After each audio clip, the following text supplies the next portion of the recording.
Well,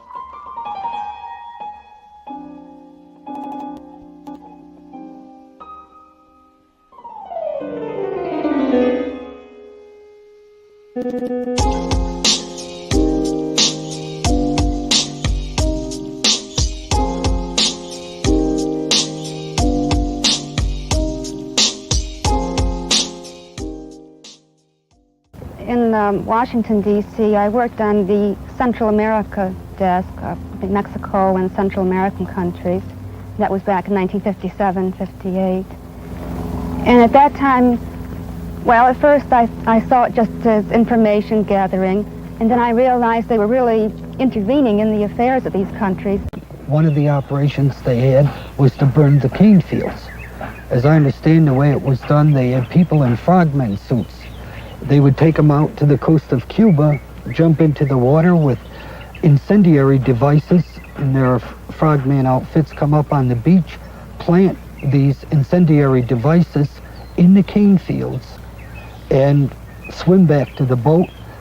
They'd take off, and 10, 15 minutes later, the incendiary device would go off, and it'd start a big fire in the cane. One time in particular, the chief of China branch had come to my window to draw funds, and he was drawing funds for death benefits for a person by the name of Dave who had been sent to China as an agent. And he said, well, we lost another body today.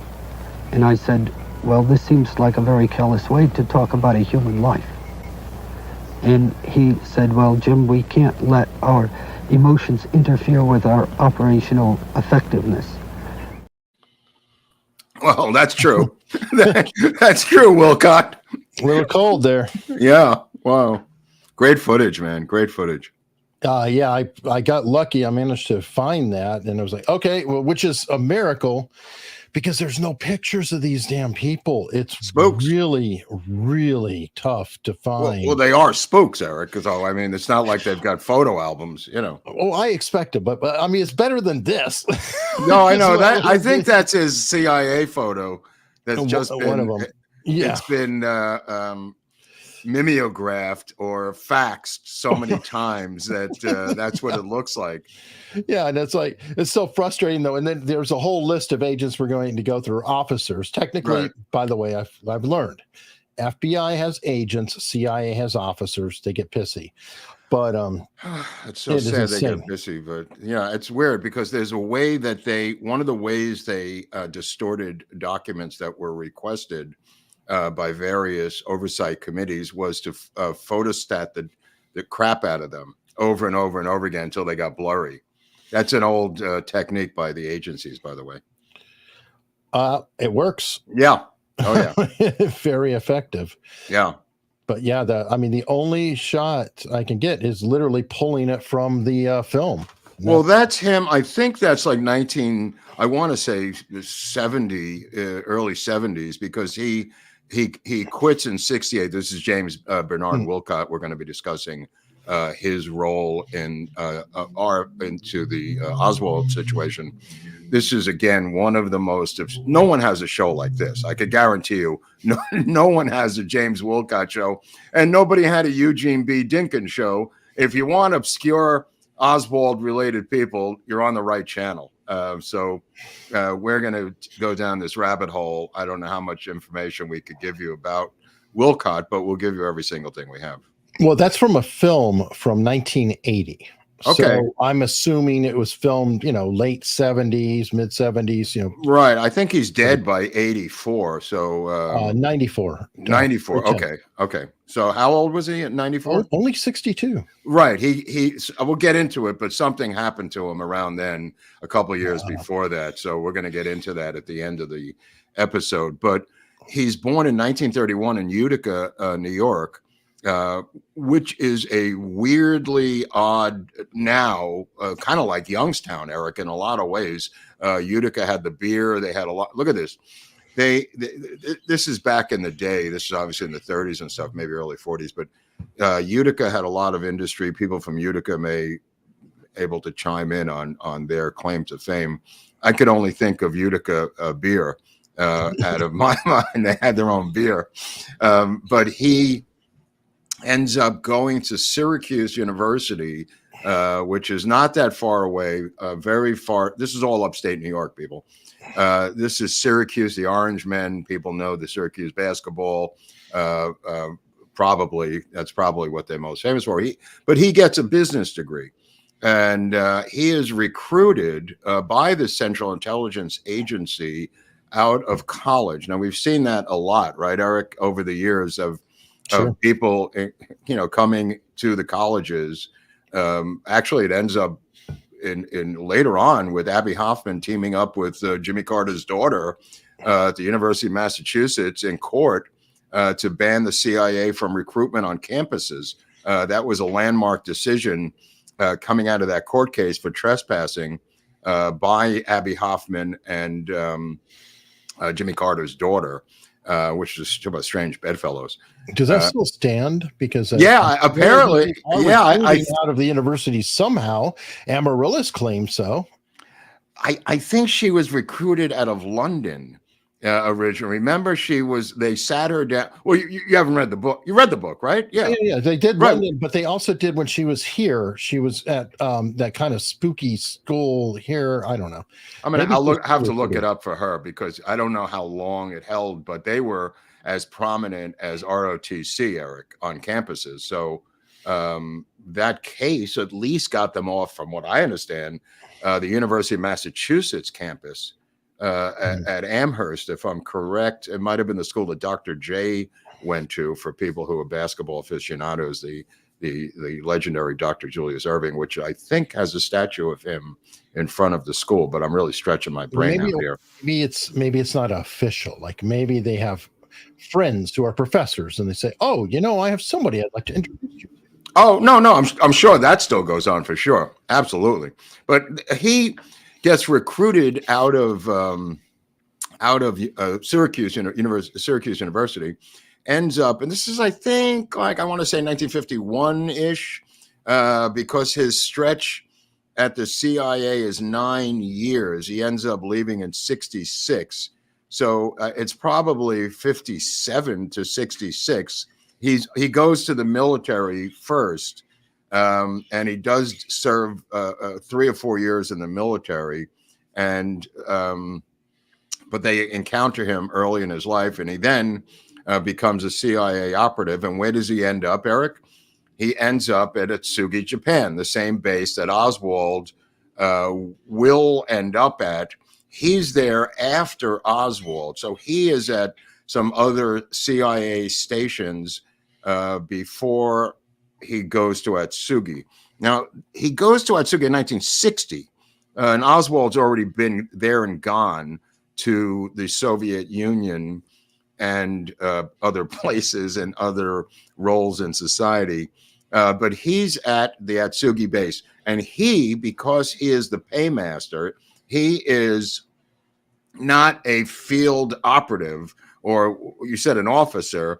He's not in the hierarchy of the CIA. In other words, what Wilcott says to the House Assassinations Committee, which is where we got a lot of this information and some other sources, Wilcott says that the people at the bottom, Eric, and he's there with his wife, keep in mind. So this is a husband and wife. You saw Elsie there in that video. He's there as a husband and wife CIA team, which is really fascinating because she can help his memory, and she was a secretary CIA. There's Elsie over there. She is there as well. And what they claim, which I've never heard before, he really gives an insight into the structure of the CIA socially. He claims that the people at the bottom, the young couples, Eric, the young people working in clerical jobs, were JFK supporters and Democrats and liberals. And they kept their mouths shut because everyone else above them was a conservative Republican. And if you wanted to get a promotion back then, you didn't say that you were a Kennedy person because they hated Kennedy's guts. This is according to Wilcott. He said they felt that JFK was duped by the Soviets, that he was a weak sister, that they were making their lives unmanageable, that JFK was making a deal with the Soviets that was treasonous. This was common vernacular around the base at Atsugi, Eric, in 1960. And he and his wife and other couples that they hung out at the base kept their mouths shut about their political views because they were intimidated by the bulk of, and that makes sense, right? I mean, yeah, I mean, it's you learn in any type of organization, especially government affiliated or military, that you don't need to share your political opinions. They're not relevant. They really aren't. You know, it's like, can you do the job? Yes or no? And another thing you'll learn, this is advice to anybody who wants to go in the military and anybody who's ever dealt with having a clearance of some kind. The best thing you can be is not curious. If you see that there's a paper laying on the photocopier, don't go, what is that? Or if you see that a door is open that's not usually open, don't go peeking in the room. Just trust me on this. Right. Well, he's got a top secret security clearance, right? Even though he is in a cage. I mean, you got to understand what the scenario of this is. He is a paymaster in a cage dispensing money to agents or officers, as you pointed out, not only just officers, other executives within the CIA operation at Atsugi, which is a top secret CIA base that has the U-2 spy plane there and is running operations against Japanese communists who are being run by the Soviets. They have infiltrated that group. So he has people. Oh, and by the way, besides being the paymaster, he is forced, as maybe you were and others, to do random security duty at night. Sure. He had so he had to go and guard the base and do sometimes 24-hour. No, that's common. And by the way, he would have to have a top secret clearance because the amount of knowledge when you're paying people, that is incredibly important intelligence. Remember, that's how MK Ultra got exposed, was because of payments that they had overlooked and they found later. Right. Now all of these things dealt with cryptos. They were all cryptograms. Like everything that came through, he had to look at the code to do the books on the amount of money that came in quarterly, he said, from Washington. In other words, if there was $1 million program, Eric, they would receive 4 quarterly payments of $250,000 each. He was just talking numbers and how his job was broken down. So when someone came up to him and said, this is for XL 723 project, he would go, you look it up, XL 723. Okay, this guy gets $1,600 here. He also was involved in paying their salaries. He also was involved in paying the insurance and everything on the cars and the base and all of that stuff. The bills, the electric bill, everything went through James B Wilcott at the Atsugi base. He will later be transferred to Miami, which we'll get to a little later on, because he's be involved in the Cuban Missile Crisis stuff. When he goes to JM Wave out of Miami, he's exposed to a lot of other information in Miami. But right now he's at Atsugi, and the guy who was at Atsugi before him was Lee Harvey Oswald. And Oswald, he claims, this is James Wilcott, went to the Queen Bee nightclub, which we discussed, Eric, and I agree with this because this was what we did in that episode. He agrees with us, or we agree with him.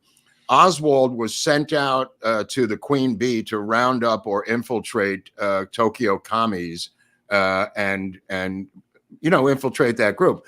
He contracts gonorrhea, Oswald, while having sex with some of these performers at the Queen Bee, that one there, Enoshi, who I talked about in the Oswald episode. And on his military record, which apparently Wilcott saw, it says gonorrhea, and that he got gonorrhea, quote unquote, in the line of duty. It says that on his military record, Eric, because on other people, it would say on R&R or on leave or on their own. It clearly states on his military record that he got gonorrhea in the line of duty. That's incredible. I know it's incredible. And he's not the only one to say it, Wilcott. I've seen it, and others have commented on that. So there's veracity in Wilcott saying that. And this is, now keep in mind, he's there in 1960, and Oswald is gone by 58, and he's going to defect to the Soviet Union. So, but getting back to what he thinks happened here, Wilcott, and keep in mind, in both my script that Eric has done the AI on, the miniseries, and in the episodes, he is visited in the brig, Oswald, by people or two guys in suits, as I had it. Wilcott confirms this. He believes that Oswald was brought into the spy business while in jail in the brig in Atsugi for getting into the fight that looked like it was staged, where he spilled a beer onto a staff sergeant and was arrested by the MPs and put into the brig. Both in my work and James Wilcott says, which I was shocked and happy to see, Wilcott was a GS9, by the way, Eric, really way up the civil service food chain, in case anybody cares about that. But there's a guy named Carl Jenkins that he knows, and Carl Jenkins, yeah, here's Carl Jenkins. He is the guy that Wilcott claims, a CIA officer out of Atsugi. This is the guy that James Wilcott says recruited Lee Harvey Oswald while he was in jail there in the brig. For those who are happy, they want to know that. There's other people that confirm that, and we're going to get into that in a second. But the Oswald CIA payroll number, for those who want facts and figures, was 110669. I'll repeat that again. This comes from House Assassinations Committee internal documents. 110669 was apparently his CIA payroll number. Now, the FBI informant number was S172, in case people are interested in that. It doesn't really come into play that much in this episode, but those are numbers that are quite real. Now, everything was in a cryptogram for this guy. The cryptogram project, it was called the Oswald Project, by the people talking about it. But what I uncovered and somebody else uncovered, and James Wilcott does not remember, by the way, the actual cryptogram, because he had to deal with thousands and thousands of cryptogram, Eric. So he didn't recall, but the word on the street, the word on the JFK research community for a number of years was that his cryptogram was capital R, capital X dash ZIM. RX dash ZIM is the accepted cryptogram today for the Oswald Project out of Atsugi. And that involves paying not Oswald himself, which was part of it, was paying Oswald himself, but everyone working on the Oswald Project was paid, Eric. So the X amount of money was for other people too, not just him. Now, you said Oswald Project. Yeah, that's what they referred to it as, the Oswald Project. This is among the people, if you could put that list up on the screen of different CIA officers, they all were there at Atsugi. These are the people that James Wilcott says were involved and talked to him about the Oswald Project. That's a lot of people for a young dude. Well, again, this is 3 months. Keep in mind, this is 3 months after November 22nd, 2 to 3 months. He said, what Wilcott said was, everyone on the base, that's all they talked about, was the Oswald Project after the assassination. And these guys were the ones that he said talked to him. He made a list of people who talked to him, and he talked to them about the fact that Oswald worked for them, worked for the CIA. And it wasn't a secret, he said. This was just open conversations they had. So it's like they saw his name in the paper and they were like, holy cow, this guy, he was here. He worked with us. Yes, under the Oswald Project. That's exactly right. So each of them gave him other little tidbits of information about Oswald, about the project. So there's a guy, and this is what Wilcott talked about. Wilcott believed that Oswald did something bad that was held over his head to make him do what they wanted him to do. And I've never heard this before. This is Wilcott, who claims that Oswald murdered someone, and they held this over his head. And the reason this is of interest is because of Private Martin Strand. Private Martin Strand was with Oswald in the Philippines when they were dispersed for this Operation Strongback, when they went over there. And Martin Strand, this is the guy here, he somehow on guard duty with a shotgun blows his own head off. And this was about January 5th, 1958, I believe. Oswald is with him. He's on guard duty. And for some reason or another, his head gets blown off. Okay. So after a year of investigation, O&I, who ran this thing, came out with an internal document that Strand had dropped his riot gun or shotgun, and it went off and shot him in the head. That was the final disposition of the case.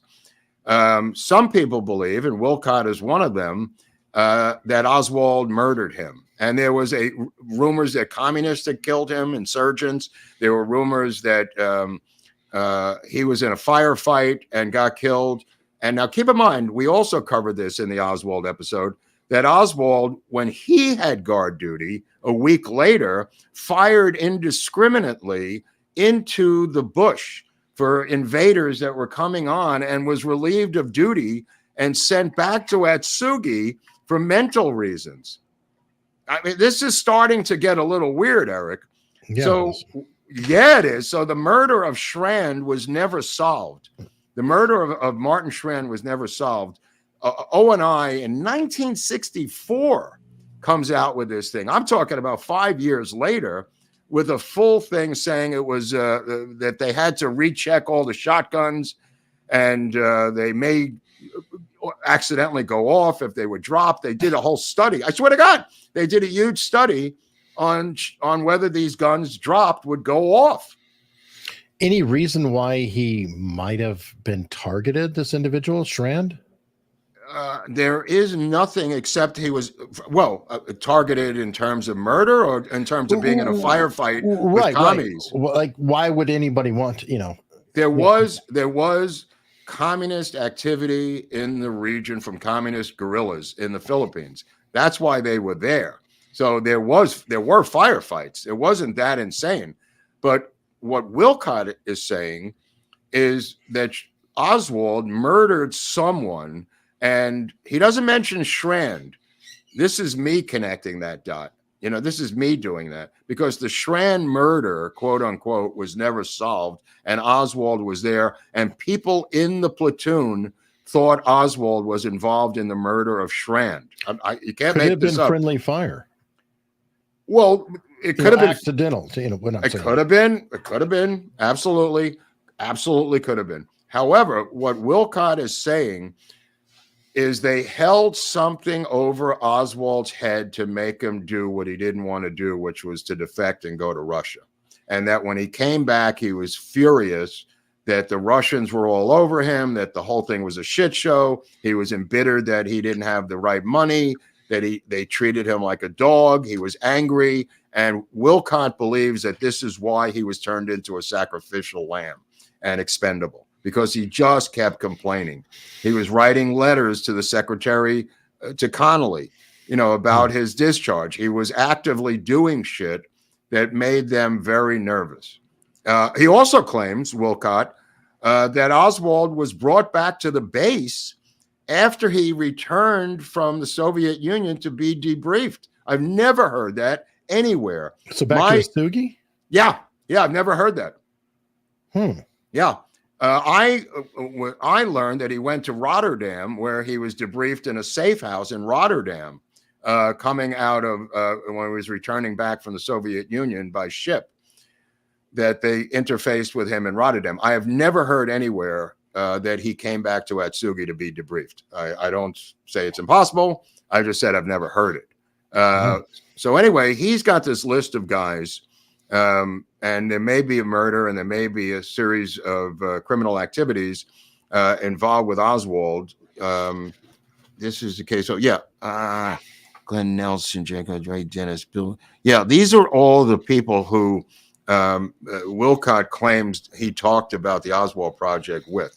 Now, that being said, during the Cold War, when Kennedy's killed, and before Kennedy is killed, Bissell and Dulles and Cabell are all fired. And he discusses in great detail, Wilcott, the trickle-down effect that this mega event by Kennedy happened, influenced them on their base. All of their money was cut back. All of their expenditures were cut back by the firing of these three guys. Everything that they had in luxury, quote unquote, was eliminated. Their pay was reduced. They were all terrified, he said, of getting the base shut down and being sent back to normal civilian life, Eric. This was the common thread at the time when Kennedy said he was going to dismantle the CIA and fire the top three guys after the debacle of the Bay of Pigs. They thought that their careers were over, Eric. They took this very seriously. This trickled all the way down the line, Eric, to this top secret base in Atsugi. They thought that Kennedy, first of all, was a traitor. And then they thought he was a dupe. And then they thought he was coming for them, if that makes any sense. And Bissell was the main guy. They believed that Bissell duped Alan Dulles. They believe Alan Dulles was a dupe in the Bay of Pigs. This was Bissell's baby. The entire debacle of the Bay of Pigs, which is true, was run by Bissell, and that they felt that both Kennedy and Dulles were in the dark. I've never heard that before. This is all kind of new stuff. And then Wilcott goes into detail that they assumed, everybody assumed, kind of like Hillary Clinton, that Nixon would win the 1960 presidential election and the Cuban invasion would begin within a couple of months of him being sworn in, because Nixon was involved with Eisenhower on everything that was Cuban. The gun running, everything came through Nixon. And we're going to get into this in the Nixon when Eric and I get into Nixon and Watergate and everything else about the CIA and Cuba, because Nixon was the Cuban guy in the administration of Eisenhower, knew everything about Cuba. And everyone believed two things. One, that Nixon was going to win, and two, that he would implement the invasion of Cuba in his first year in office. I've never heard that before. And that comes from James Wilcott. Wilcott's got a lot of info. Dude, my mind is blown. But their budgets were cut. Their payroll was cut. Everything was cut. And they felt that this was because JFK either stole the election or won the election by a hair, whatever you want to say. Somehow they ended up with JFK. And they were shocked. And then when he begins to put his muscle to the CIA, it really blows their mind. Now, keep in mind, he also says, and I never heard this before, that the money that Jack Ruby got, Eric, to kill Oswald came through the CIA through cutouts of the mob. That this was CIA payroll money that went to Jack Ruby from the CIA. I never heard that before.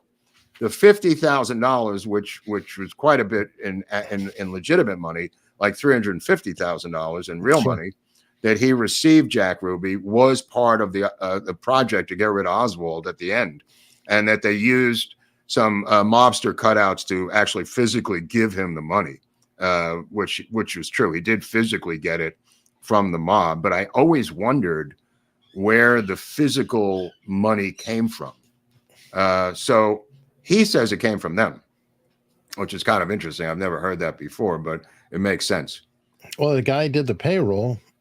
I know. He handled the money. He might know. It's possible. Right. The phrase that he uses is they got a handle on him regarding the murder and taking Oswald and putting him under their auspices. The phrase they used was got a handle on him. And this guy, Wilcott, will later be transferred, like I said, to Miami, Eric, where he's involved in JM Wave He will be in a PBY flying over Cuba. He will walk into a room which he's not supposed to walk in. You talked about looking at stuff you shouldn't look at.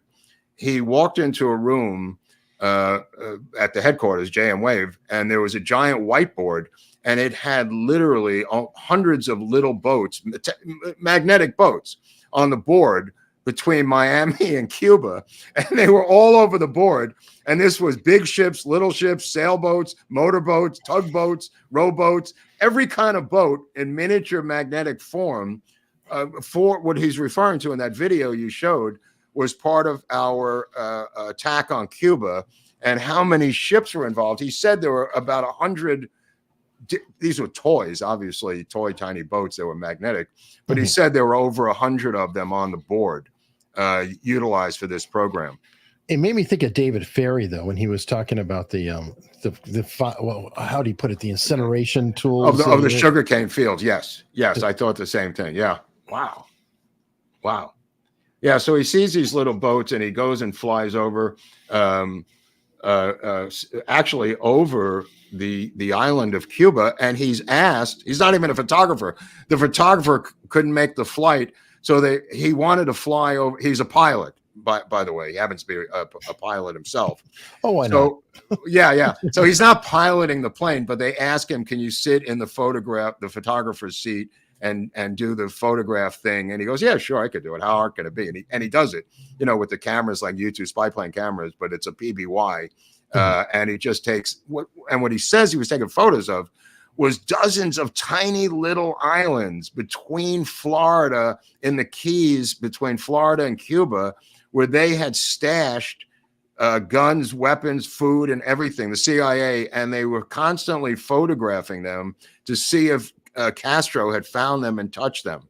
So they were photographing the dirt that they were under to see if it had been touched.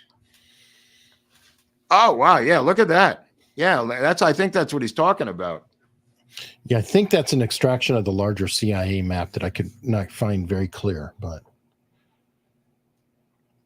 Oh, he also said that Oswald was brought to the farm for training, but not with the regular. We talked about this the other day, that he was brought to the farm for training, but trained separately, not with the regular recruits. And somebody had asked that question, I think, in the chat at one point. He confirms this, Wilcott, that he heard that Oswald was limited training, was brought to the farm, which he says Oswald didn't even know what this was, but he was trained there. I'm curious now. I'm just asking for my own. Was he trained alone on the farm? Or that's what he said. That's what Wilcott says. Yeah. I didn't know if he might have been trained with other O&I, like they just separated them from the normal CIA.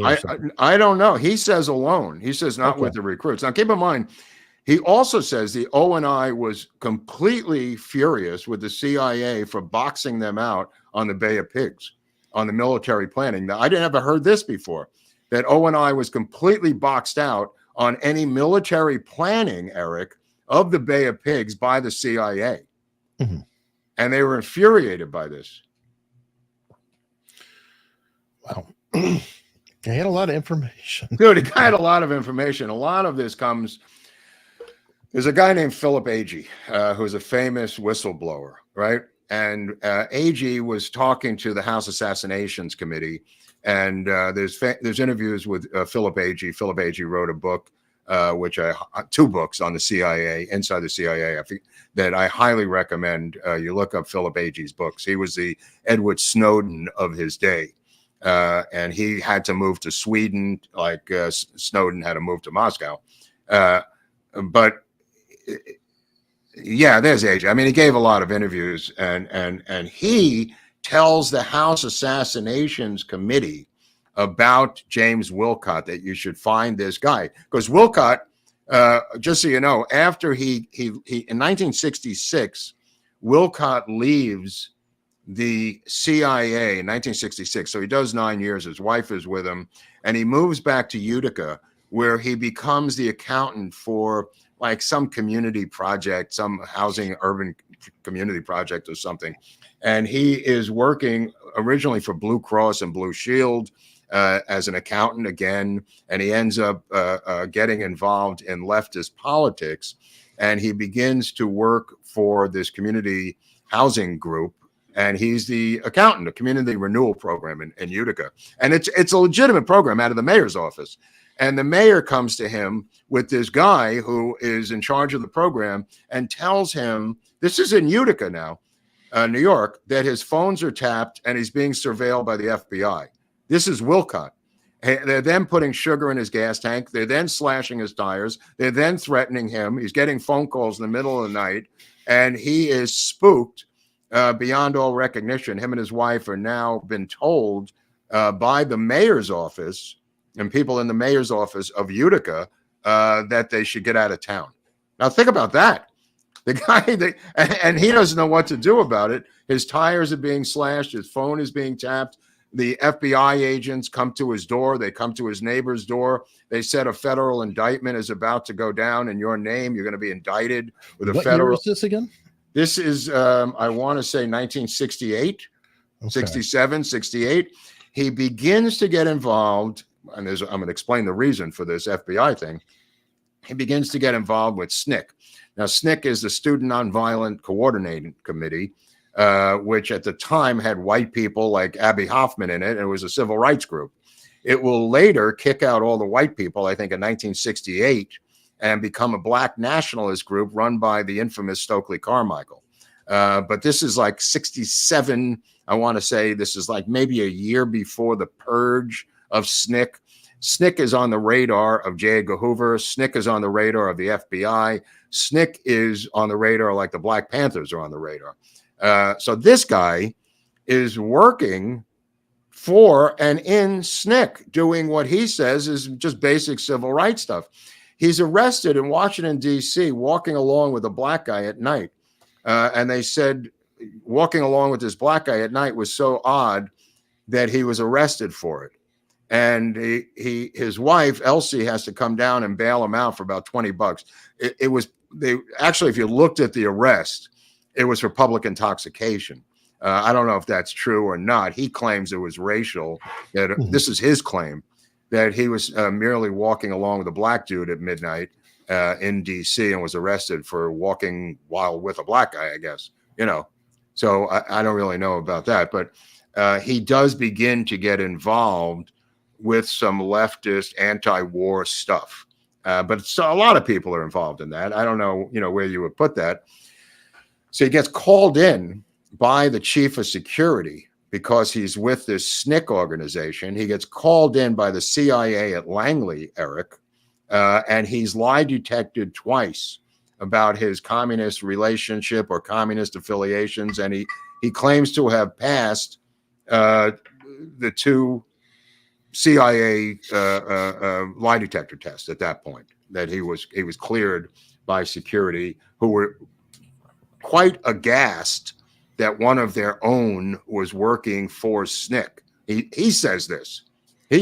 So he poo-poos it, but he says that they were completely shocked that this guy would be doing this. So he flees Utica, New York, and he goes to Concord, California, which is right by Berkeley, outside of San Francisco, because his mother, and this is really weird, he claims his mother had a lobotomy and was at home. I know, this is so bizarre. He claims his mother had a lobotomy as if she'd had knee surgery, and she's living with his aunt is taking care of his mother, and she can't do it that much anymore. So he has to move with his wife to take care of his mother who had a lobotomy. As one does. Well, hey, they have a lobotomy in the Kennedys, so why not? We'll keep it full circle. Right. So he it's like 2761 Atlantic Street, Concord. Here's a picture Eric found of the house. Great work, Eric. This is where he moves because James Wilcott, as a minute character in this Oswald thing, I have learned that many of these minute characters end up like Eugene B. Dinkin, having a lot more to them than anybody's ever imagined. Now, there's stuff Dick Russell has written about him in his book, and there's a little mention of him in a couple of books, Wilcott. But about other than that, there's not much out there about James Wilcott. So Wilcott tries to, he's threatened when he's in Concord, California. He tries to get a lawyer to represent him, and no lawyer will represent him because they're afraid of the CIA, Eric. Sound familiar? Yeah. I mean, Yeah. you can't completely blame him either. No, I know. I'm reading this and I'm going like, holy crap, this sounds like today. You know, he sounds like today, but he can't get a lawyer. So he gets Philip Agee's lawyer to represent him, and he's called to testify before the House Assassinations Committee. But before he testifies, he does a pre-interview with them. And in the pre-interview, there's a lot of information. They come up to his house. This is Betsy Wolfe and her husband, and a guy named Howard Leaf, who was one of the chief investigators, if I recall, for the House Assassinations Committee. But he will then testify for the House Assassinations Committee, which Eric and I are going to read a little bit. But I wanted to add this one thing, because he provides so many weird pieces of information. I was telling Eric before the show, Wilcott claims one of the agents or officers told him there was a pill that they would take if they had to do heavy drinking with other operatives to fit in, to not get drunk.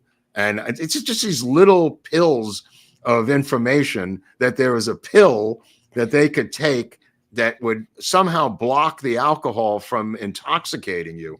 I've never heard this either. I mean, just another weird little thing. And where was that my whole life? I'm sorry. you get to a party and you want to be able to drink and not be an idiot. I mean, where's that pill? I don't know. The CIA's got this goddamn pill. I don't really know what happened to it. But when he's in Miami, his cover, which is a JM Wave cover, was the Zenith Technical Enterprises. That was the name of the phony CIA cover down in Miami. I don't know if they had a building or what, but JM Wave was pretty big down there. He talks about hundreds and hundreds of employees. Even at Atsugi, I think he said there was 290 CIA employees at Atsugi. So that's an interesting amount of people right there. That's JM Wave. Yeah, JM Wave. Yeah. He goes to that base. He then does a little bit of time at Langley. And like I said, his career ends in 1966. And that's when he starts to get politicized against the war in Vietnam. I think somebody might have gotten to him. He might have maybe Philip Agee or somebody else, because he begins to become a whistleblower. He will later be involved in an anti-war protest with a group up there that's blocking trains with armaments coming out of California. And the guy he was with laid down on the tracks and got his legs cut off by the train with the missiles on it, and his legs were cut off by the train. The guy next to him in this protest later in his life. I know. That's kind of what they were doing back then, trying to block these trains. But yeah, I mean, the committee really did a deep dive on him. And I'll tell you something, the committee didn't fly many people to Washington because of budget constraints and other reasons. He was one of the few people who was flown and hoteled in D.C. by the House Assassinations Committee. That's how serious they took his testimony. And they did this very rarely, Eric. Interesting. I'm thinking he had to have been tied to Agee or somebody, because if Agee is the one saying, hey, you got to contact this guy. Hey, you got to talk to him. Yeah, I know. That's what I thought. I never heard that before. I didn't know. Well, they share the same attorney. So obviously there's got to be a connection. I mean, it must be Philip Agee who turns him onto this stuff, because Agee was an actual officer, a field officer, and this guy's the payroll guy. And he says he felt remorse for being involved in the Oswald project, paying for the assassination of his beloved president. He felt really bad about it, even though he wasn't there at the time. All these guys told him that your office right here paid for this project of Oswald. And that, keep in mind, they're paying for Oswald basically to infiltrate Tokyo commies. They're paying for Oswald to eventually go to the Soviet Union. They're paying for his training. They're paying for the language training that Oswald took. up in Monterey at the Monterey Language School. I mean, it's not directly linked to Wilcott, but Wilcott said he suffered amazing amounts of remorse, and that's why he turned on the CIA eventually and got out, according to him. 1966. You know, what they were doing to him up in Utica by harassing him, it might have been just that he was doing anti-war activity, you know, but I don't know. Yeah, I'm not sure. And he and his wife were cooperating for that film. I haven't watched the whole film, but that film is kind of an expose on the CIA from what I got. It's like 3 hours long. I might upload it to Locals later. Oh yeah, definitely. There's some documents I'll give you also to upload to Locals.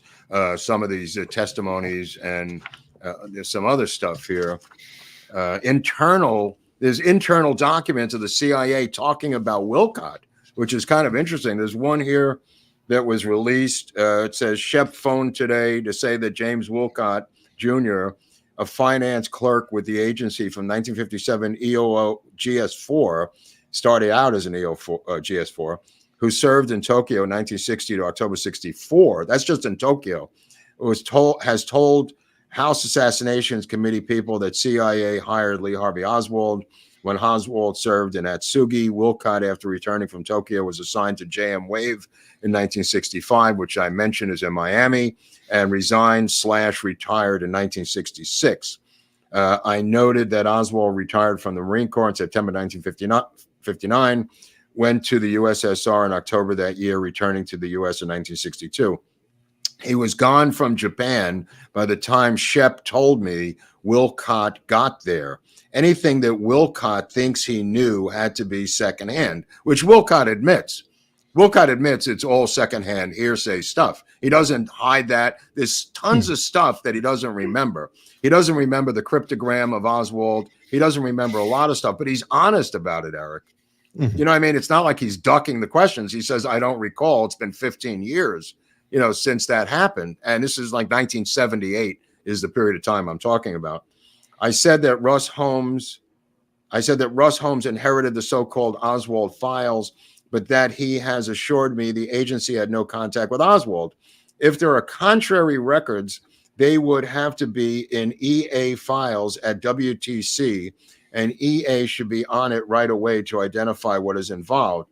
When anything turns up to be checked, O/Fin should then get at it right away. He is after it. This is signed SDB, 24th of March, 1978. Now, this is a document that is being generated because of the House Assassinations Committee requests to the CIA, Eric, for internal documents regarding Oswald and James Wilcott's statements. In other words, they're asking the CIA in this, this is them talking internally, they're asking the CIA, what do you know about this guy Wilcott?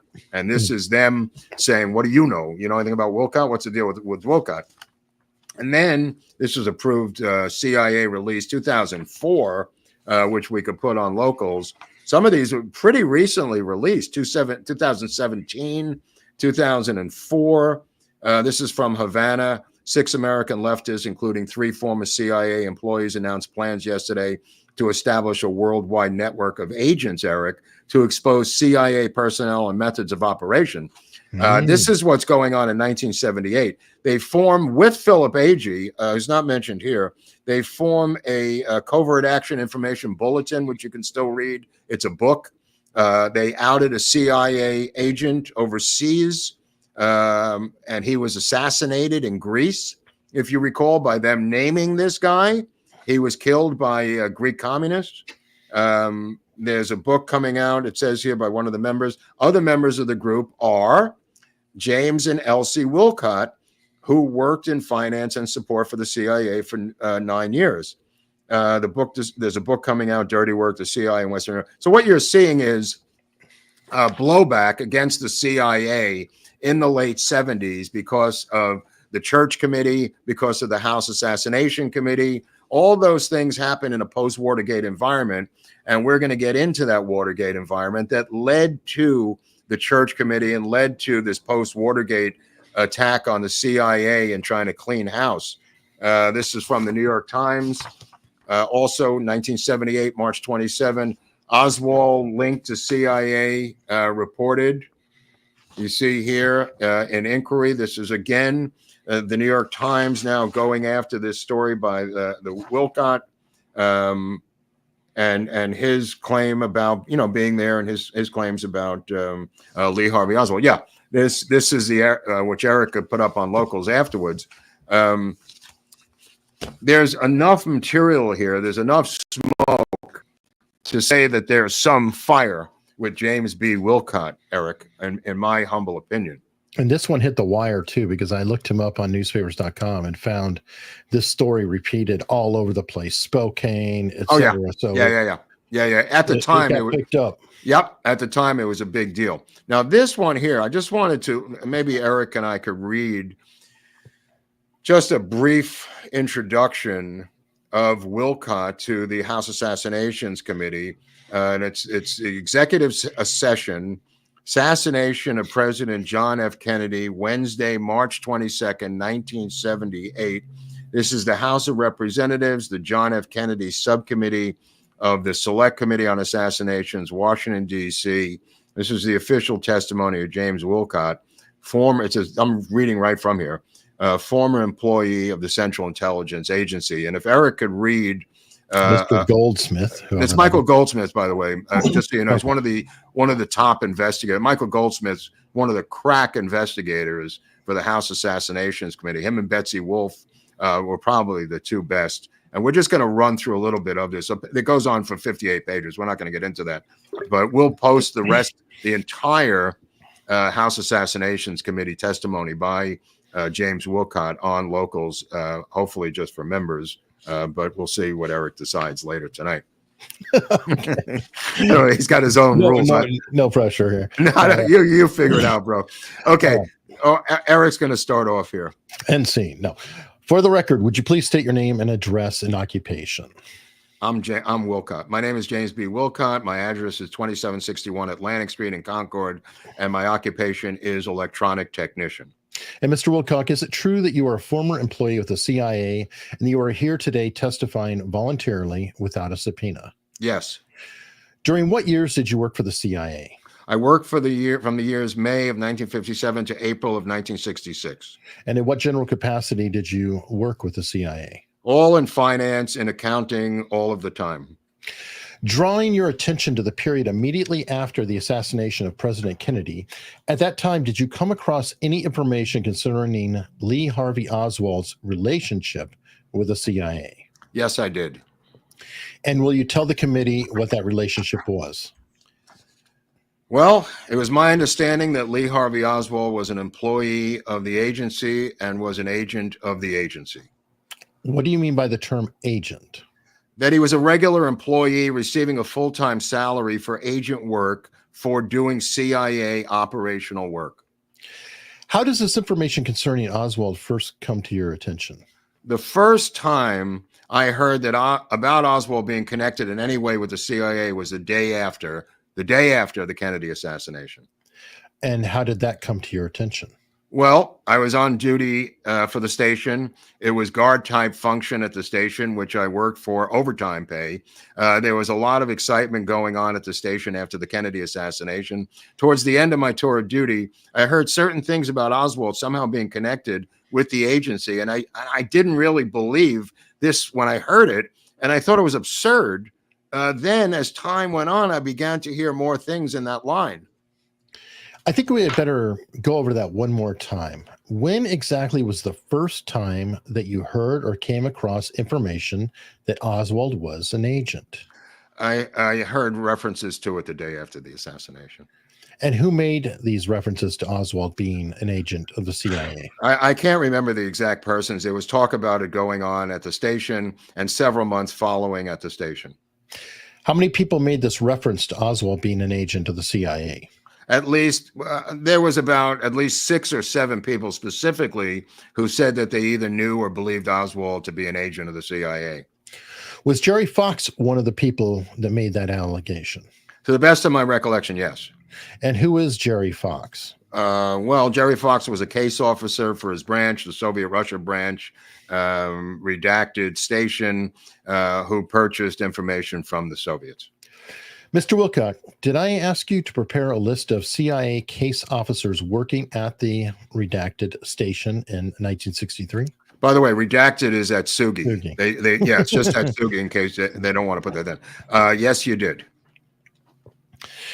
At the time that this allegation first came to your attention, did you discuss it with anyone? Oh, yes. I discussed it with my friends and the people that I was associating with socially. Who were your friends that you discussed this with? George Breen, Ed Luck, and of course, redacted. And who was George Breen? George Breen was a person in registry who was my closest friend while I was in Atsugi. Was he a CIA employee? Yes, he was. And would he corroborate your observation that Oswald was an agent? That I don't know. At the time that this allegation first came to your attention, did you learn the name of Oswald's case officer at the CIA? No. Were there any other times during your stay with the CIA at Atsugi Station that you came across information that Oswald had been a CIA agent? Yes. When was that? The specific incident was soon after the Kennedy assassination, where an agent, a case officer, I am sure that it was a case officer, came up to my window to draw money. And he specifically said in the conversation that ensued, he specifically said, well, Jim, the money that I drew the last couple of weeks ago or so was money either for the Oswald project or for Oswald. Do you remember the name of this case officer? No, I don't. Do you remember when specifically this conversation took place? Not specifically, only generally. How many months after the assassination was this? I think it must have been 2 or 3 months after the assassination. And do you remember where this conversation took place? It was right at my window, my dispersing cage window. Did you discuss this information with anyone? Oh, yes. With whom? Certainly with George Breen, redacted, the circle of social friends that we had at Atsugi. How do you spell redacted last name? Redacted spelling. Did this case officer tell you what Oswald's cryptonym was? Yes, he mentioned the cryptonym specifically under which the money was drawn. And what did he tell you the cryptonym was? I cannot remember.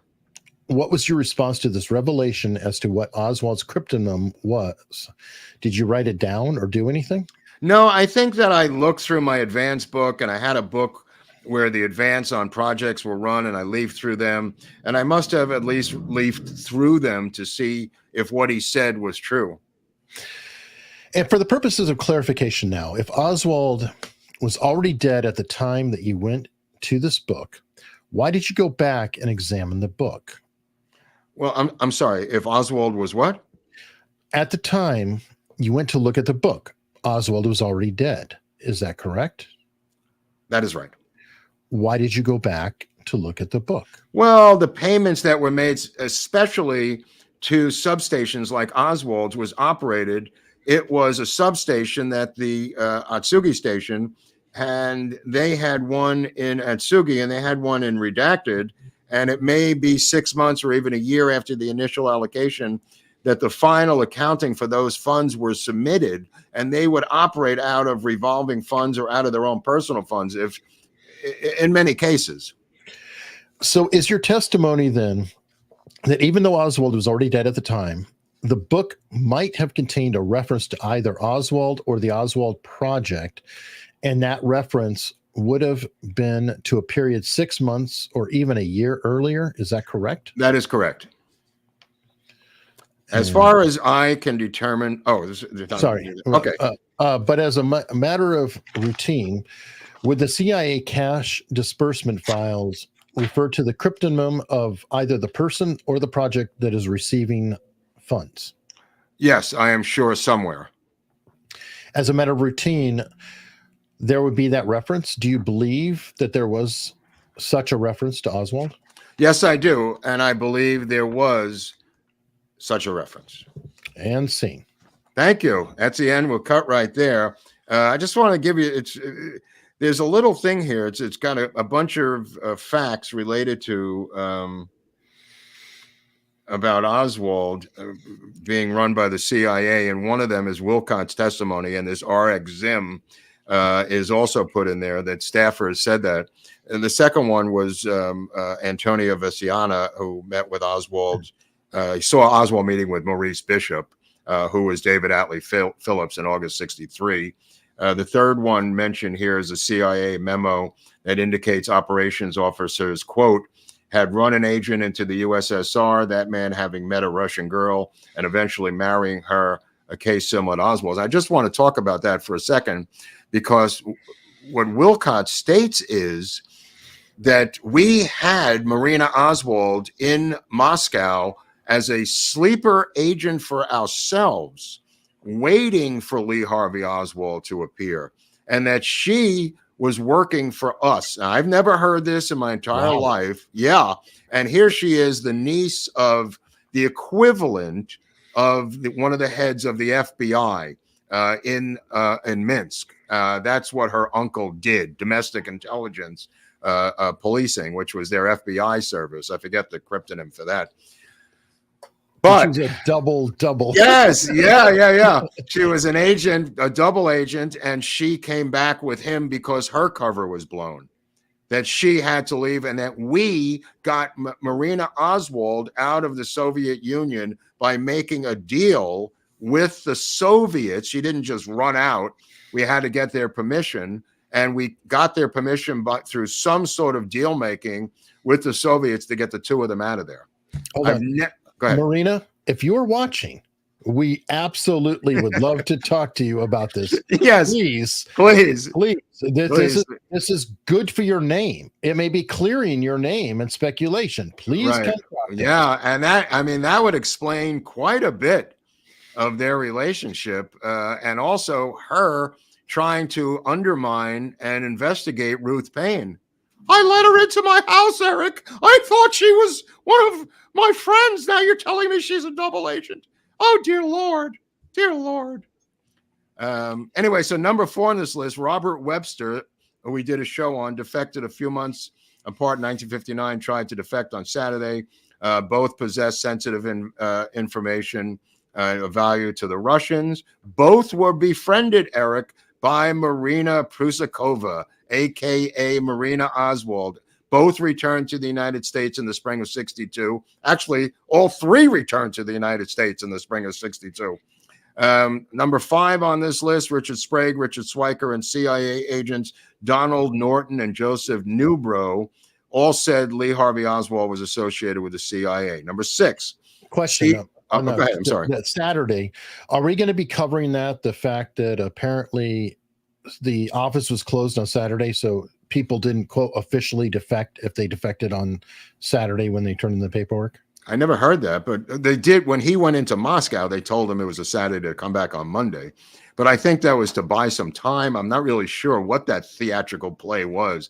I've never really figured out who was in that theatrical play in the U.S. Embassy in Moscow when Oswald defects, throws down his passport, says, I'm defecting, I'm renouncing my U.S. citizenship. I know that the captain was there, the ONI Navy guy, almost got into a fight with him, a fist fight with him. And the 2 guys who were there were CIA. So I think they might have all been in on it. And the place was obviously wiretapped by the Soviets, so they may have put on a theatrical play. Dig this, getting back to Marina, number 7 on the list. Oh, I'm going to begin number 6. CIA employee Donald Denislaya said he read reports of a CIA contact who had worked in a radio factory in Minsk and returned to the U.S. with a Russian wife and child, a reference to Oswald. Number 7, Kenneth Porter, employee of CIA-connected Collins Radio, left his family to marry and probably monitor Marina Oswald after Lee Harvey Oswald's death. I mean, I'd love to do an episode on Kenneth Porter. That's the second husband of Lee Harvey Oswald, who's connected to Collins Radio. Marina. What's that? You mean Marina. What did I say? Lee Harvey. Oh, no, I'm sorry. That was illegal back then. But he worked at Collins Radio, which was a CIA front in Dallas, and a lot of people knew that was a CIA front, Collins Radio. and then he comes out of nowhere and marries Marina Oswald and becomes her second husband. Okay, then there's Jefferson Morley's white whale, George Joanides, a case officer and paymaster for the DRE, which Lee Harvey Oswald also attempted to infiltrate, was put in charge of lying to the House Assassinations Committee, never told him of his relationship to the CIA. This is a reference to what Morley has been saying about George Joanides. He was given to them by the CIA as a contact for the House Assassinations Committee when really he was working for the CIA. Big news, huh? For his achievements, Joanides was given a medal. For diverting attention away from the CIA is what he was given the medal for. Number 10, the FBI took Oswald off their watch list. At the same time, a CIA cable gave him a clean bill of political health weeks after Oswald's New Orleans arrest and less than 2 months before the assassination, as we've discussed. Oswald's lengthy Lives of Russian Workers essay reads like a pretty good intelligence report. And I agree. This is kind of what he was talking about at Spring Hill College in Mobile, Alabama, when he was invited by his first cousin, Eugene Muret, to talk about life in the Soviet Union. That was followed by Clay Shaw speaking there, and was originally the week before had a folk singer there who used to go out with Bob Dylan playing there the week before. So look that one up. Okay. Oswald's possessions were searched for microdots. 13, Oswald owned an expensive Minox spy camera, as Eric and I have pointed out, which the FBI tried to make disappear in their phony tally of things that came out of Oswald's collection. They tried to turn it into a light meter, and there was a cop named Detective Gus Rose who wouldn't go along with it, oddly enough. Gus Rose, who handled Wesley Buell Frazier and also was involved in Thin Blue Line. Number 14, even the official cover story of the radar operator near the American U-2 planes defecting to Russia, saying he would give away all the secrets and returning home without penalty, smells like a spy story. 15, Case Nagel, CIA officer Case Nagel, Richard Case Nagel, discussed by Dick Russell in his book, clearly knew about the plot to assassinate JFK and Oswald's relationship to it, and he said the CIA and the FBI ignored his warnings. That's you could take that with a grain of salt. Oswald seemed like a poor church mouse until it was time to go on assignment. By the way, somebody in the chat earlier, and I saved this up, but because you brought up Richard Case Nagel, they're saying that Richard Case Nagel said Oswald killed a man in a bar, so was compromised. So apparently he said it somewhere too. I've heard this before. I don't know if it was the one in the bar. I think it's the Martin Strand case, and he may have not done it. They may have threatened him, Eric, with killing Strand. Yeah, they could have threatened him with the killing of Strand. Anyway, so Oswald was poor of a church mouse. For his Russian adventure, we're to believe he saved all his money he needed, Eric, for first-class European hotels, which are two in Finland. We have a follower of the show in Finland who said those two those two hotels were five-star hotels. And private tour guides in Moscow that was super expensive from the non-convertible United States Marine Corps script he saved. Go ahead. I'm sorry. I have a theory about that, and I don't know if we'll get into it later, but the travel agent who booked some of this stuff was Clay Shaw's travel agent. And I'm wondering if he just got some of Clay Shaw's travel accommodations, a really, really rich guy would naturally have the top thing booked and be like, I'll just give him my room. Could be. Well, they could have funneled the money through the trademark through Clay Shaw, which they did for other adventures anyway. 18, after he defected to the Soviet Union in 1959, bragging to the U.S. Embassy personnel, which was what I was referring to, in Moscow, that he would tell the Russians everything he knew about U.S. military secrets. He returns to the U.S. without punishment and is then in 1963 given the okay to travel to Cuba and the Soviet Union again. Now, the last part of that is debatable. 19, Alan Dulles, the CIA director fired by JFK, and the Warren Commission clearly wanted the truth hidden from the public, protect sources and methods of intelligence such as the CIA. Earl Warren said, quote, full disclosure was not possible for reasons of national security. It's a quote by Earl Warren. 20, CIA's Ann Egerter, who worked for J.J. Angleton's counterintelligence special interest group, CI/SIG, opened a 201 file on Oswald on December 9th, 1960. Egerter testified to the House Assassinations Committee. We were charged with the investigation of agency personnel. When asked what the purpose was to investigate agency employees, she answered, that is correct. When asked, would there be any other reason for opening up a file, she answered, no, I can't think of one. Okay. And finally, President Kennedy and his CIA were clearly at war, Eric, each other in the weeks immediately before his assassination, as evidenced by Arthur Kroc from the New York Times' infamous defense of the agency in October 3rd, 1963, New York Times. Oswald was the CIA's pawn. And you can look at Arthur Kroc's article, maybe we could find it and post it, very famous article, 1963, about the CIA. So anyway, I thought that was of interest to our followers. So I'll put it out to the commenters. What do you guys think? Do you think he was probably tied to the CIA in some way, shape, or form? Is there enough smoke for that to be fire? Okay. Definitely comment below. Comment below if you're watching this later, because it seems to be, just literally piles and piles and piles. It's overwhelming. It's overwhelming. How you want to arrange the jigsaw pieces on the table is up to you. I mean, we're trying to do the best we can with this information that we have by putting all these dots out there and connecting some of them. It's very difficult to connect them all, obviously. But I mean, Wilcott has offered things that I never even thought about before. This Marina thing and the Martin Strand murder. I mean, I'm aware of this stuff, but not the Marina thing, and not that Oswald may have been blackmailed by the intelligence people to do their bidding. I've never heard that. I was always under the impression that he did it because he wanted to. This may be a different twist, Eric.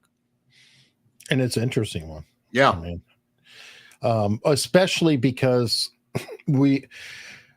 as we've been going through this, I've found, for one, the homosexual connections to all of it, which I always find if you're going to blackmail somebody, there's nobody better at that time than somebody gay, because that had nothing to do with their ability, with their talent, their responsibility or anything. It was something that was absolutely threatening, versus, say, a drug addict or a drunk who is not reliable and could wind up being a wild card. Right. They're the perfect person to blackmail because they were absolutely trapped within their lifestyle. Mm-hmm. And, blackmailing somebody for a crime would be very effective too. Yeah, or saying that he committed the crime. How about that? I mean, there was maybe Strand was like Tippett. Maybe he was a sacrificial lamb, Strand, to frame Oswald into doing their bidding. I don't really know. But there certainly are a lot of people like James Botello, who was a fellow Marine with Oswald, and Richard Bullock, who claimed that Oswald was ONI. These are two Marines who were in his platoon. They both claimed he was treated and taken out of the line of duty enough times by ONI for them to see in front of their own eyes, Eric. I mean, you've been in a platoon. You would notice if somebody was being treated differently by brass. Sure. Yeah. I mean, that's a given. Yeah. All right. Well, I think that's plenty to chew on. Okay, is that enough? I mean, I think so. Okay, I mean, I got more, but I think we can hear from the people at this point, what the people say. For sure. Well, I definitely want to hear what the super chatters say, because what are the super chatters say? Well, first off, we have Dick Dickerson coming in strong as usual. 10, Angie Dickerson's grandson. Yep, 10 memberships, which we deeply appreciate, and it helps spread the word. And thank you very much. James Law is coming in. Glad to finally catch a show live. Eric, are you guys doing a law show this week? Yes, every Friday at noon Eastern, I do laid back law, and then 5:30 p.m. Eastern is Freeform Friday. Fridays are a very busy day for me. Very busy day. Al Gonzalez comes in. Big Al.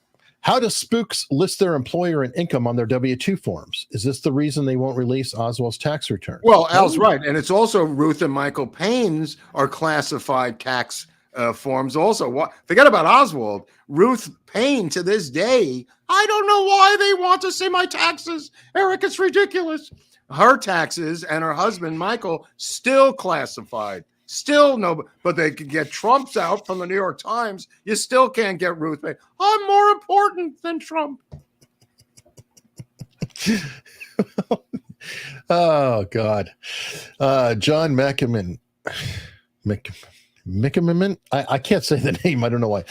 You couldn't make this stuff up. Another fascinating show, guys. Just joining the dots. Yeah, if you think we're done, we're far from done. This channel will go into, we will find people that are connected to this thing. And just the reason that it's great is because any schmuck who keeps talking about a lone nut assassin at this point has to be put into the loony bin. Because if you take everything we've looked at this channel, how many videos have we done just on JFK on obscure people, Eric? I don't keep a count. Yeah. There's a long. But he's a lone assassin. The guy just woke up one day and says, I'm a lone assassin. I'm a nut. I'm just going to go kill the president. Yeah, let me coordinate. Hey, can get that parade route changed for me? Mm-hmm. It'll help me out a lot. Ginny Xanny Inky with it. The neutralizing alcohol pill sounds like something straight out of Get Smart. Yeah, I don't know. He said that that the agents had told him about it. So he's just repeating what they told him, and they were drinking with Polish communists. This is a weird thing. The guy with the pill story said he was drinking with Polish communist agents, did not want to be drunk or drank under the table by these hard drinking Polish communists, and had to go, this is where it came from, had to go toe to toe with them drinking shots of Russian vodka. Mm-hmm. And he needed the pill to survive these encounters with the Poles. Somebody in the chat earlier said that SSRIs can have a similar effect. I don't know, though. I don't know. It's out of my bailiwick. Like I said, I wish I don't know. It's a great pill. John S., fascinating show, guys. Thank you. And then Dick Dickerson with his own super chat, not just memberships. Honest question, has the CIA done anything good? We're fighting a war on drugs while the CIA brings it all in. Look, I mean, there are people who died. Their stars are up on the wall in Langley. There's people who gave their lives in the Cold War. So, I mean, I have to presume from what the amount of work we've done, with people coming out of OSS into the CIA, that the answer is yes. Are there the problem with the CIA is their political puppet strings are pulled by whoever is in charge at the time. It's not them personally. They're not waking up and doing this. Somebody's pulling their strings, and that seems to be who's ever the administration at the time is. Now, what's his name? This guy, Wilcott, says he didn't come forward during the Nixon and Johnson administrations because he was afraid to speak out. And it wasn't until Carter was elected that he felt safe enough in 1976, according to him, to speak out about the CIA. That's his take on it. And I've got another one for you, Benghazi. Almost everybody was killed, and some CIA officers left their station, got in a shit ton of trouble for doing it. And they saved, the only people that could be saved from this. So there are good people. Yeah, that's a good example. That's a good example. So, but look, I mean, the Kennedy administration is the one that made them do this with the assassination attempts on Castro. This is coming out of Robert Kennedy's office with Operation Mongoose. They didn't invent Operation Mongoose. I mean, these guys were being directed to do this stuff by the Kennedy administration. Yeah. Eric F. Crummy, thanks, guys. Another valuable nugget of JFK info. Here's some money for the book fund. Thank you. Thank you, Eric. It's kind of interesting because somebody said in the Watergate stuff, when you listen to the tapes of JFK and the tapes of Nixon, there's no discussion in any Nixon tape of assassinating world leaders. You listen to the JFK tapes and they're talking about assassination of world leaders. If you want to compare the two administrations, kind of an interesting statement. Good point. Good point. Yeah. Nana of 3, always love the Ruth Payne impersonation. I don't know. Thank you so much I need the money, Nevada, anyway, for my husband, who's now a vegetable. K-Dog, do you know the Ralph Yates story? He supposedly picked up someone that looked like Oswald and dropped him off at the depository. I never believed any of these stories. I believed that Oswald went out the front door, got on a bus. The bus got stuck in traffic, went to the a taxi station, helped the woman take the first cab. Those two people testified as such, then took the cab to the rooming house. As for these other people picking up other people, and I mean, I've heard all kinds of stories of people picking up Oswald in random cars in front of the building. I don't believe any of them. Did they pick up some other people? Yeah, maybe they did. Maybe they picked up I don't know who they picked up. They didn't pick up Oswald. All right, Al Gonzalez coming in hot here. Mark's Ruth Payne rivals Gilbert doing dice. You know what? That impersonation by Gilbert doing dice on Stern, with dice sitting there sometimes, just the funniest thing I've ever heard in my life. I mean, of course, the honeymooners impersonation when he's doing Casablanca as Cramden and Norton turns into James Mason and Richard Burton, one of the greatest performances in the history of recorded comedy. So I'm nowhere near that, but thanks, Al. All right, UW. I'm not a slut. I never had sex with her. I'll tell you that much. UW IGH. Communism and abortion, 2 bad words. Well, don't say them, Hunley, because we'll get. I think those words are okay. Okay. And mention somebody killing. Why don't they mail us okay. a list of words? How about that? Well, there is definitely a word combination you cannot use that involves drying yourself after a shower and a hat in combination. Drying myself after a shower. Yeah, you use a particular kind of cloth to dry yourself after a shower. Oh, I see. Yeah. And you cannot refer to that being worn as a hat by someone. I got a feeling that I could say 25 anti-Semitic slur words and not be demonetized. But we're not going to test that. No, I'm not testing. I just have a feeling I could say 100 different slurs of my own people and not get demonetized. Sad but true. Yeah. David March, a good book on the CIA doing good work is The Main Enemy by Milt Bearden on the final days of the Cold War. Oh, I've never heard about that, David. Thanks. I'll definitely look into that. By the way, we met David March, and we did make David March, and if you want to supply some help for the JFK Book Fund, our PayPal and Cash App and Venmo addresses are down below, because we're moving into Watergate, and there's a lot of freaking books I got to get on Watergate. So anybody want to help out, God bless you for being an American. So and you could subscribe at the same time you're helping us with the JFK/Watergate Book Fund. I mean, I got to get James Dean. I got to get John Dean's book. I got to get all those Nixon memoir books. There's a lot of books I got to get on Watergate. So anything would help. And obviously subscribing to the channel. It's free. That's free.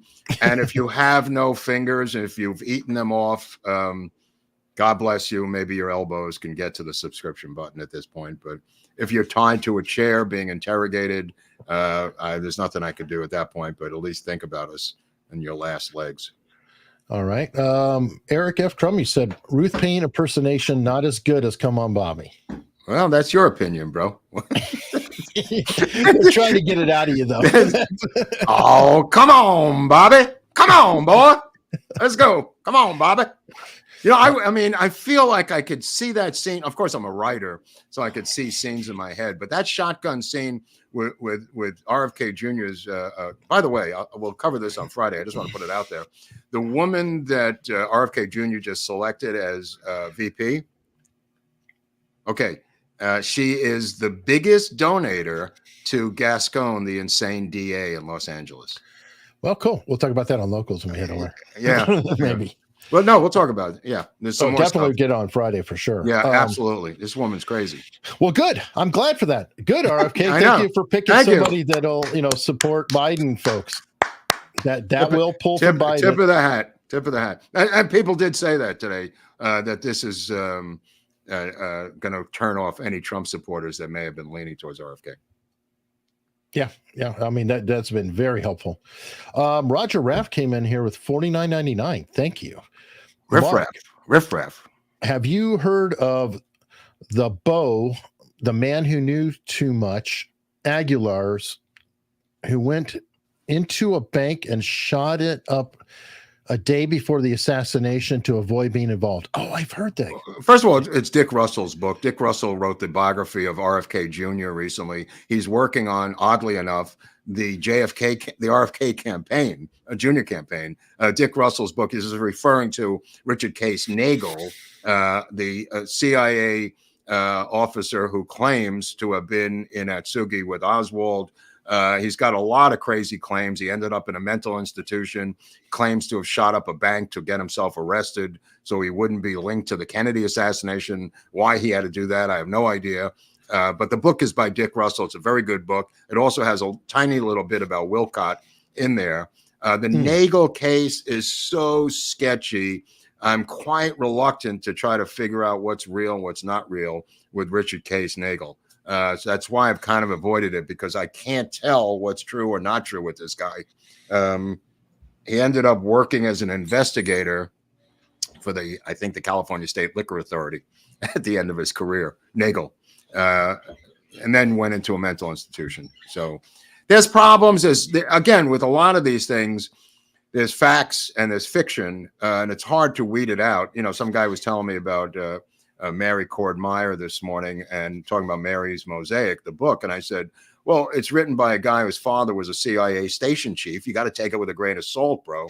And just because it's a book, people get hypnotized because it's an actual full book, that it has to be factual. That's far from the case when it comes to these CIA published books, like Mary's Mosaic about Mary Cord Meyer, written by Peter Janney, whose father was a CIA station chief. You got to be careful about these books and the origin of these books. You know, research the authors and try at least to find out who's writing these books, which is what I do, because I have to then take it with a grain of salt. True. Mom's love is a lifetime warranty.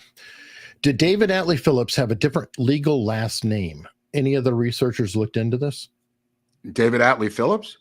Yeah. No. That's his legal name. His brother was a screenwriter with the same name. He wrote Thunder Road with Robert Mitchum. No. The Phillips family, very well researched. He had a phony name of Maurice Bishop, which was his CIA code name that he was using at the time to deal with people. But David Atlee Phillips, a legendary dude.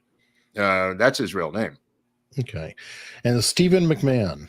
Do you think there's any possibility of getting truth out of Ruth Payne before the fat lady sings? What do they have on her?